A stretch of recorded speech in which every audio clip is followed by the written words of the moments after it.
Good morning, children. Today we'll discuss the question answer from lesson number 3 Mahayagya ka Purashkar.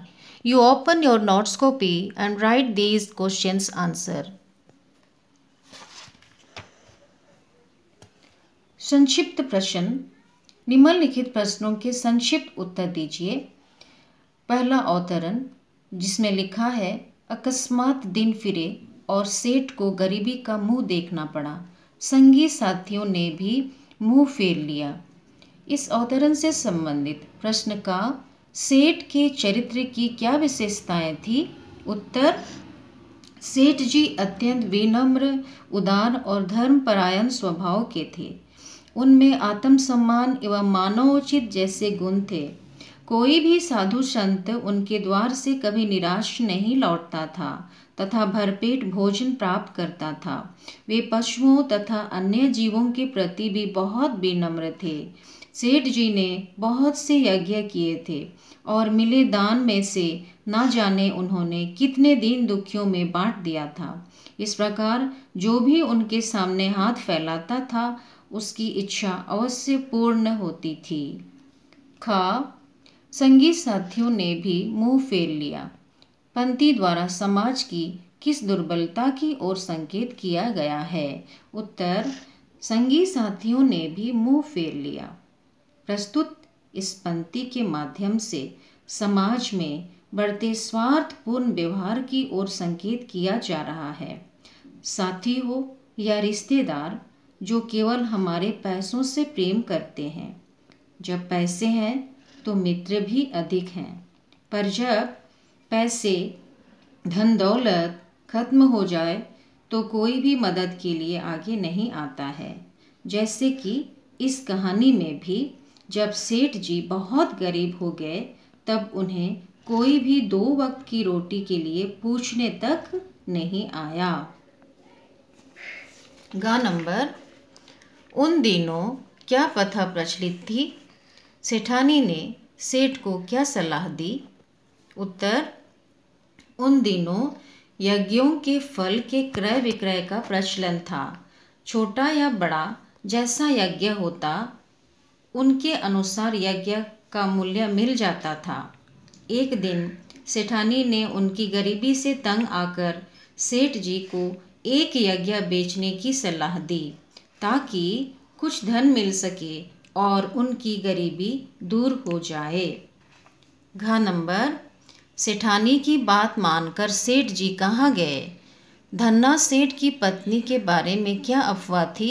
उत्तर, सेठानी की बात मानकर सेठ जी तड़के उठे और कुंदनपुर नामक नगर के धन्ना सेठ के हाथों अपना एक यज्ञ बेचने को तैयार हो गए।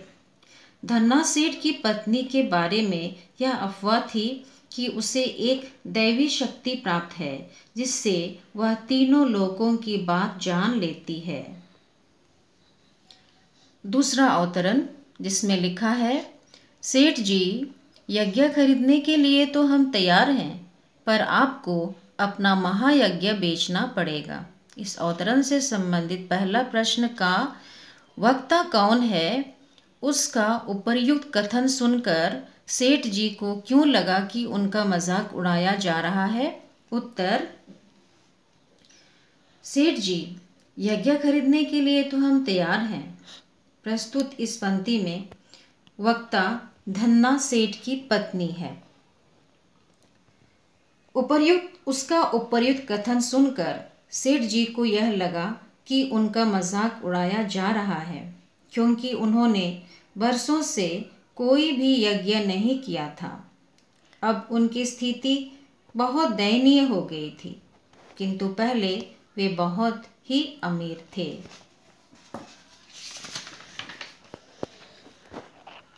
खा, सेठानी के अनुसार सेठ जी ने कौन सा महायज्ञ किया था? उत्तर, सेठ जी द्वारा रास्ते में एक भूख से छटपटाते कुत्ते को अपना पूरा भोजन का हिस्सा यानी 4 रोटियां खिला देने की घटना को धन्ना सेठ की पत्नी महायज्ञ कह रही थी, परंतु इसका वास्तविक अर्थ यह है कि दीन दुखियों एवं सभी जीवों पर दया करना मनुष्य का सबसे बड़ा एवं परम कर्तव्य है, जो एक महायज्ञ है। गा नंबर, सेठानी की बात सुनकर यज्ञ बेचने आए सेठ जी की क्या प्रतिक्रिया हुई? सेठानी की बात सुनकर यज्ञ बेचने आए सेठ जी की यह प्रतिक्रिया हुई कि वह तो यज्ञ खरीदना ही नहीं चाहती है, इसलिए तो महायज्ञ का नाम दे रही है। किसी भूखे कुत्ते को अन्न देना तो सभी मनुष्य का कर्तव्य है, इसमें यज्ञ जैसी कौन सी बात है? घ नंबर, यज्ञ बेचने आए सेठ जी के चरित्र की विशेषताएं बताइए। उत्तर, सेठ जी अत्यंत धार्मिक प्रवृत्ति के व्यक्ति थे। वे इतने परोपकारी थे कि कोई भी उनके दरवाजे से खाली हाथ नहीं जाता था। वे उदार मन से दान करते थे। भंडार का द्वार भी सबके लिए खुला रहता था।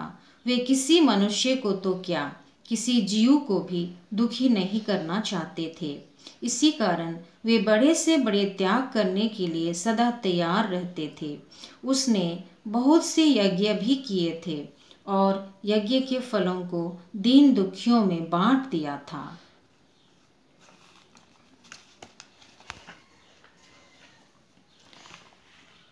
मित्रों, तीसरे अवतरण की ओर आगे बढ़ते हुए जहाँ लिखा है, सेठ ने अद्योपांत सारी कथा सुनाई। कथा सुनकर सेठानी की समस्त वेदना जाने कहाँ विलीन हो गई। इस अवतरण से संबंधित पहला प्रश्न का सेठ जी को खाली हाथ वापस आते देखकर सेठानी की क्या प्रतिक्रिया हुई और क्यों? उत्तर है, सेठ जी को खाली हाथ वापस आता देख सेठानी आशंका से कांपते हुए बोली, क्यों, धन्ना सेठ नहीं मिले? क्योंकि सेठानी जी बड़ी सी बड़ी आशाएं जमाए बैठी थी कि यज्ञ बेचने के बाद मिले धन से उनकी गरीबी दूर हो जाएगी और उनकी स्थिति पहले जैसे अमीर हो जाएगी। ख नंबर, सेठ ने अद्योपांत जो कथा सुनाई उसे अपने शब्दों में लिखिए। उत्तर, सेठ और सेठानी ने जब अपनी तंगी का विचार कर एक यज्ञ बेचने का निर्णय लिया, तब सेठ जी अपने यहाँ से 10-12 कोस की दूरी पर बसा कुंदनपुर गांव के लिए निकल पड़े। रास्ते में उसने एक वृक्ष कुंज की छांव और कुएं के निकट बैठकर भोजन करने का निश्चय किया। तब अचानक रास्ते में एक भूखे कुत्ते को देखकर उसने अपने हिस्से की 4 रोटियां उस कुत्ते को खिला दी और स्वयं पानी पीकर कुंदनपुर पहुँचे, जहाँ त्रिलोकदर्शी सेठ जी की पत्नी ने उससे अपना महायज्ञ बेचने को कहा, तो वे निराश होकर पुनः वापस अपने घर लौट आए।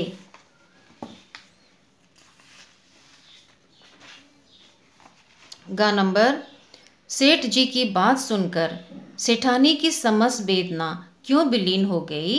उत्तर, सेठ जी की बात सुनकर सेठानी की समस्त वेदना इसलिए विलीन हो गई क्योंकि उसका हृदय यह जानकर उल्लसित हो उठा कि उनका पति दुख के समय भी धर्म से विचलित नहीं हुआ। उनमें आत्मसम्मान एवं कर्तव्य परायणता बनी रही। धन्य है उनके पति। सेठ जी के चरणों की रंज माथे पर लगाते हुए वह बोली कि धीरज रखें, भगवान सब भला करेंगे।